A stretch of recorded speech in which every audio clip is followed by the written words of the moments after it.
you doing? What's going on, Abby? It was pretty good. Yesterday, my brother was in town. Well, he's been in town most of the week, but I got to see him last night, which was a fun little surprise. I took him down to the Beltline because I have this weird competitiveness with my family about who lives in the better city, because everyone knows I have this one-sided beef with the city of Tampa, Florida, which is where my entire family lives.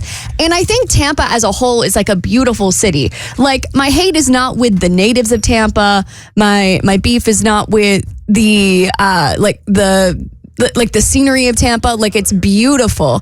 But Atlanta, to me, I really have become so fond of Atlanta. Like, it's such a social city. There's so much to do.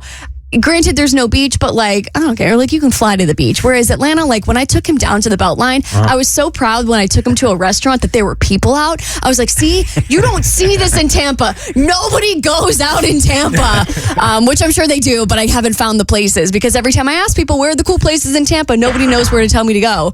So we had a couple glasses of wine. I pressed him on the proposal that he's supposed to be doing for his girlfriend. We still have no plan. I mean, we have like a vague plan, but we still have no plan. We're sitting there, I'm like, dude, we're talking about the wedding more than we're talking about the proposal. We planned out his wedding. We know what date he's getting married. We know where he's getting married. We know what city he wants to get married in. Granted, no like deposits were put down or whatever, but we have more details about what he wants for the wedding than what he wants to do for his proposal. I don't know who it was a couple of weeks ago that I got a tongue-in-cheek debate with when I asked the question to a woman. It might have been Amanda. Maybe it was you guys. When I'm like, just go ahead and tell me what all the advantages are of being a woman rather than a guy.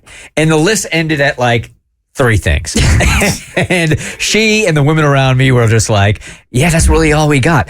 Here's one that I think you guys can really hang your hat on is you guys plan and think and you do it with sensitivity and intelligence, and guys just will put it off and put it off and put it off. And I feel like most guys, as a general rule, it is a sprint to a finish line without a lot of detail. Whereas I think women are beautiful at it.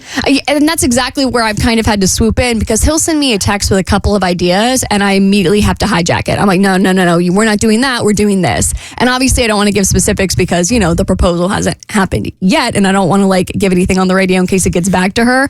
But I have really had to hold his hand figuratively and literally through this entire process, because I don't know if it's just causing him anxiety. And so he's like, let's just get it done as soon as possible. And he just like wants to check the box. But we have more details about this wedding that can't even happen until he proposes. So how do you find the perfect balance? Because I do agree that there are some men who could use a little hand holding, you know, just to make sure that the proposal goes off without a hitch.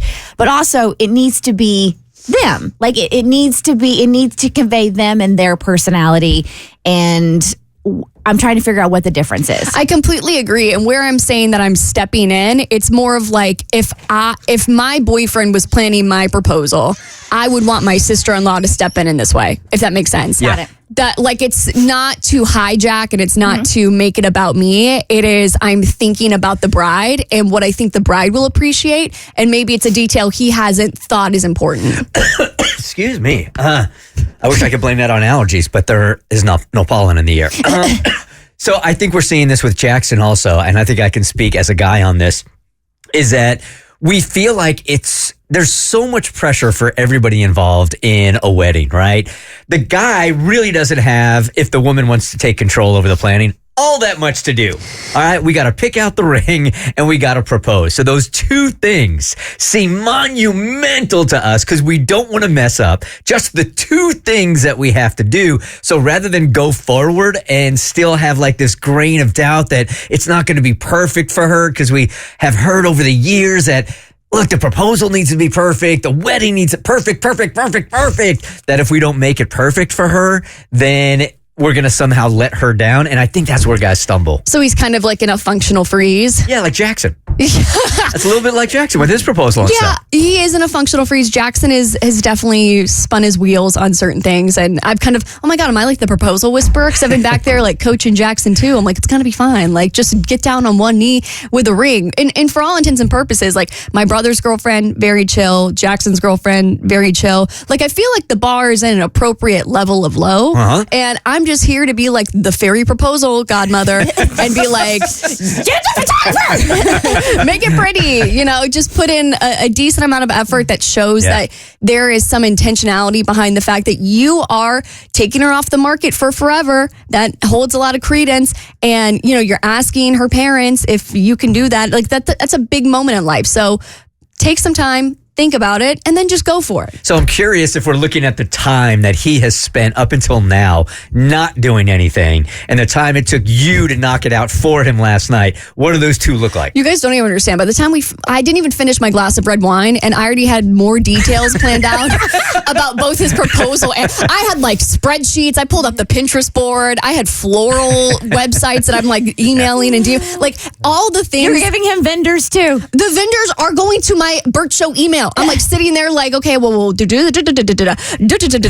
if you start hearing my email ping today, it's probably not one of y'all. It is the wedding vendors for my brother's proposal.